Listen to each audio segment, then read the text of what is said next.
Bonjour les amis, alors aujourd'hui je reviens sur les personnes souffrant d'anorexie et de boulimie et nous allons voir quelles sont leurs difficultés dans leur univers relationnel, donc quelles sont leurs relations avec les autres. On voit ça ensemble. Alors bien sûr, chaque individu est unique et a ses propres spécificités, ses propres nuances.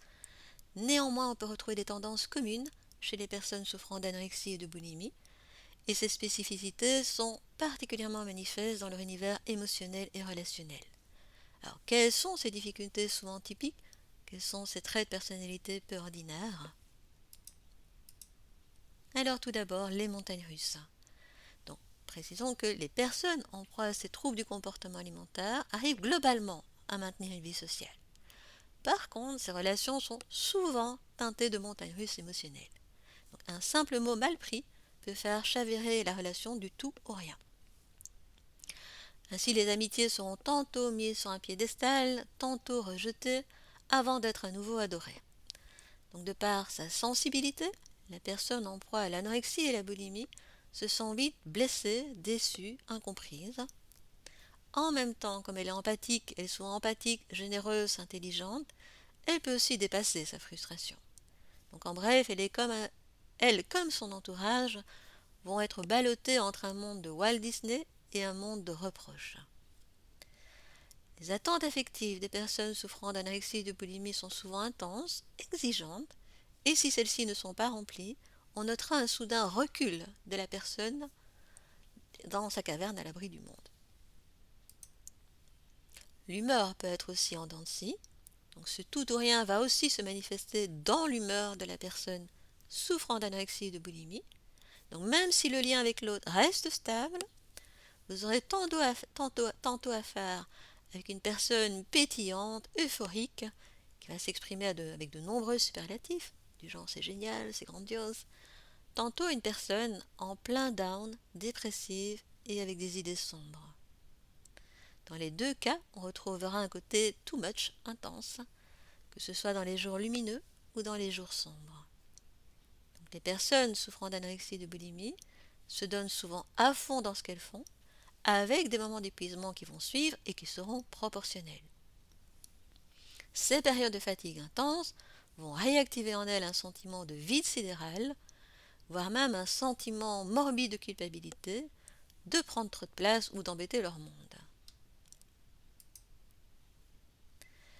Et quand bien même les personnes souffrant d'anorexie-boulimie prendraient le parti de ne rien laisser paraître, sachez qu'à l'intérieur d'elles-mêmes, elles sont souvent comme un volcan en ébullition.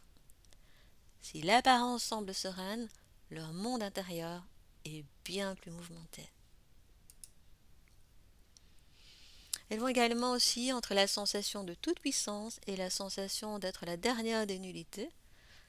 Alors évidemment, certaines caractéristiques, on va aussi les retrouver chez les hauts potentiels ou dans d'autres symptômes, mais en tout cas, elles sont souvent présentes chez les personnes souffrant d'anorexie et de boulimie.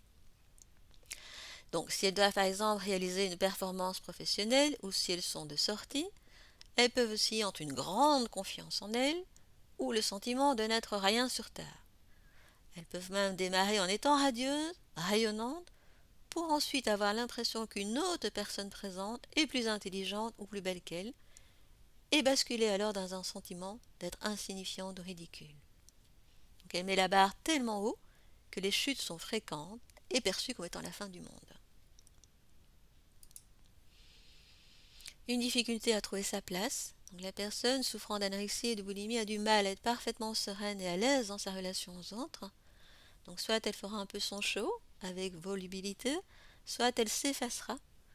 Et l'attitude peut être variable soit d'un contexte à l'autre, d'un jour à l'autre, selon ses états d'âme, ou même au détour d'un mot vécu comme blessant. Les désaccords sont souvent perçus comme des coups de poignard, comme un rejet personnel. Donc, les personnes souffrant d'anorexie et de boulimie, de par leur soif d'affection, ont souvent tendance à prendre les choses personnellement. Donc avoir un avis différent peut être considéré comme un rejet, un conflit ou une forme de violence.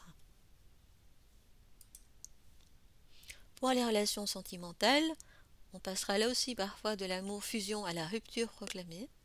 Donc de par ces blessures, les relations amoureuses vont elles aussi être en mode on-off.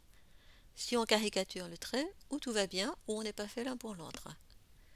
Donc on passe ainsi de l'envolée amoureuse à l'abîme profond. Donc pour conclure, on retrouve dans le mode relationnel de la personne souffrant d'anorexie de boulimie ce même concept amour-haine, attirance-rejet, que celui vécu dans la relation à la nourriture. À la fois attachante et torturée, cette personne ne laisse personne indifférent et doit à son hypersensibilité ses conduites et humeurs si imprévisibles. Lorsqu'elle sera fatiguée et épuisée, tous ses doutes et sentiments d'être persécutée ou incomprise en seront multipliés de façon intense. Il y a aussi un fond jusqu'au boutisme qui fera son charme, tout autant qu'il épuisera aussi à certains moments son mode de relation aux autres. Si vous avez des questions, n'hésitez pas à me contacter via mon adresse mail. Vous trouverez les références de tous mes sites dans le descriptif de la vidéo.